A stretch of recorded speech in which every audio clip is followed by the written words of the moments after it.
Hey there, friends and enemies, Jopa here again, and today I wanted to go over the recent interview with The Escapist and Lee Byung-jun, the producer of the First Descendant and head of Magnum Studios, in Nexon Games. Now, this interview goes over a wide range of topics, but really what I'm focused on is the gameplay loop that we're going to see not only in the beta, but the full release of the First Descendant, because I'm very, very excited about this game.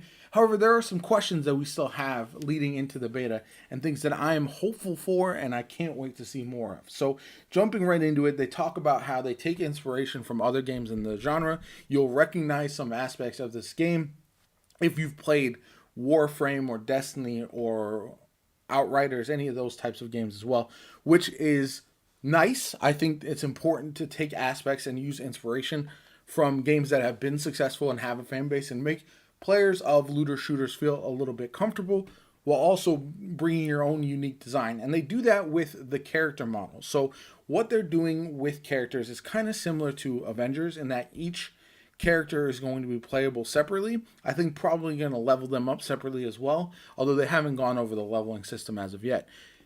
What that leads to is that that's going to provide a bit of variety. They've announced a bunch of characters already. 3 of them are going to be playable in the beta. And on top of the playable characters, you're also going to be able to equip weapons and gear, which hopefully provides a bit of gameplay variety as compared to something like Avengers. So you'll have the characters and then you can add gear and you can really make the character feel unique and feel different from somebody else's Ajax, for example. If they have an Ajax and you have one too, yours is going to play a little bit different or play a bit different depending on what types of weapon and gear you have equipped and how you utilize their skills. That's what I'm hopeful for, but we'll see how it plays out once we do get our hands on. So they also talked about Unreal Engine 5 and how much better graphically and power-wise the game is. So that's very interesting as well, because they did move from UE4 to UE5 during development, and that I think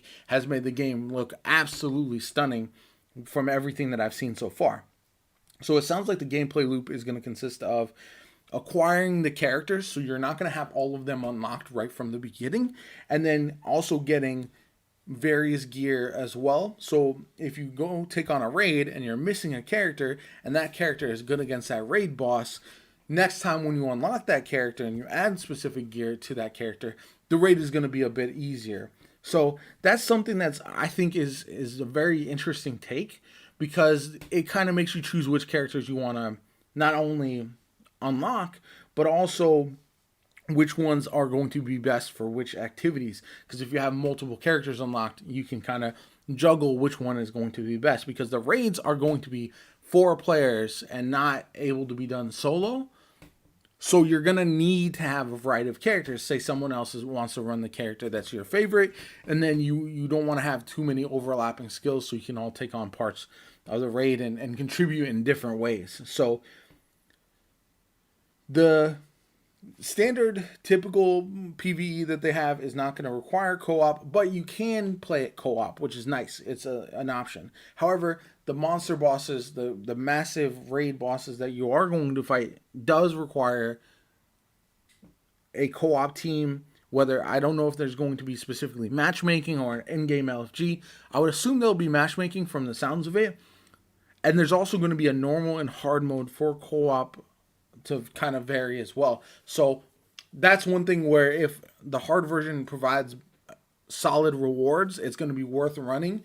And I can't wait to see the differences between the normal and the hard mode, and the differences between all the different raid bosses, because they do say there's going to be multiple that hopefully provide a bit of a challenge. And part of that challenge is going to be what they call gimmicks, and that is going to be almost Monster Hunter like boss battle things. Like you can grapple hook onto specific parts of bosses, you can shoot and destroy them, you can potentially climb them, whatever the case may be, and that's going to provide a different benefit for your squad.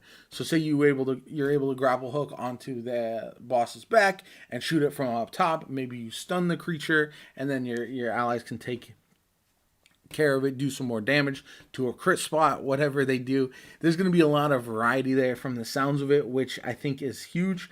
And they're going to allow you to play some of these raid bosses in the upcoming beta test, which is also massive because it allows people to kind of get a feel for how it's going to play out overall.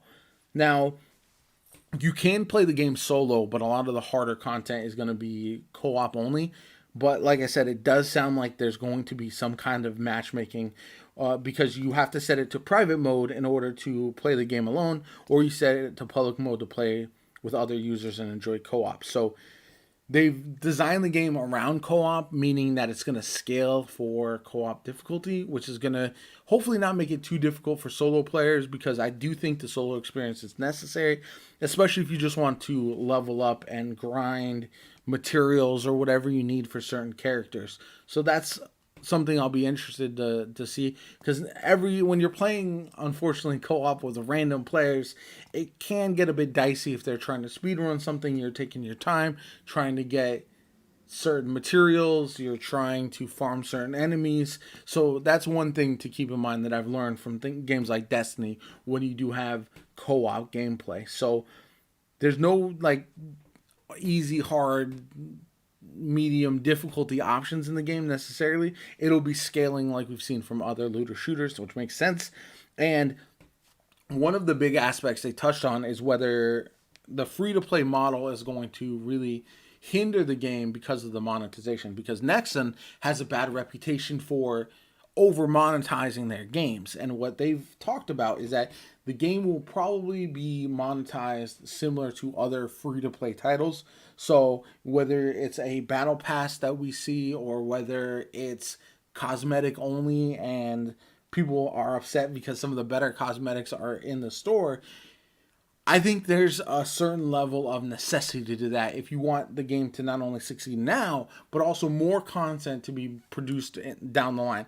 Games that are free to play are going to have some way for the company to make money. It's just absolutely necessary to pay the developers, to pay the studio costs, all that kind of good stuff. So I think sometimes gamers can be a little bit blind to the fact that it's necessary for these companies, these studios, to make the money.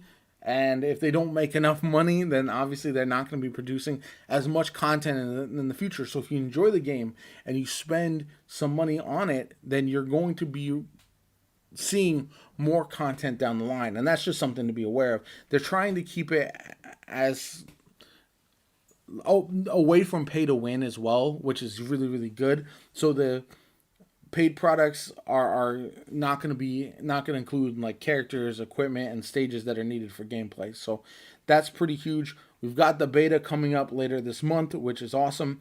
So it's got some story progress and missions, as well as raids and co-op. However, your progress from the beta will not carry over to the main game, which is a bit of a bummer, but I understand it because they did say that there's going to be some additional tweaking. And so if the drop rates, for example, of certain things are way, way too high and they need to scale it back after the beta, they can do so. So that's interesting.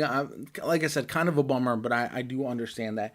So they want to launch on all platforms simultaneously. That's massive. I think games that launch separately, whether it's PC only or console only initially, they lose a lot of the hype around the community. You want everyone kind of all in at the one time to really generate momentum for the game. And they also are ambitiously looking at cross-play and cross-progression, which hopefully, if that's the case, I think will be a huge W. And all of that combined. So if they release it farther out, but it has all of those things ready, I think that's a big W for the game overall.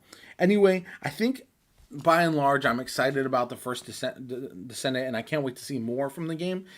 The more I learn about it, the more excited I get, because it does seem like they're kind of approaching this in the right way. But I'd love to hear from you guys. What do you guys think in the comments down below? Let me know. Definitely hit that like button, hit that subscribe button as well if you want to see more the First Descendant content from me going forward. I'll be having coverage of the beta on my channel, as well as all kinds of information leading up into the full release. So definitely stay tuned for that. Anyway, my name is JoPa. I hope you have a good one, and I'll catch you all later.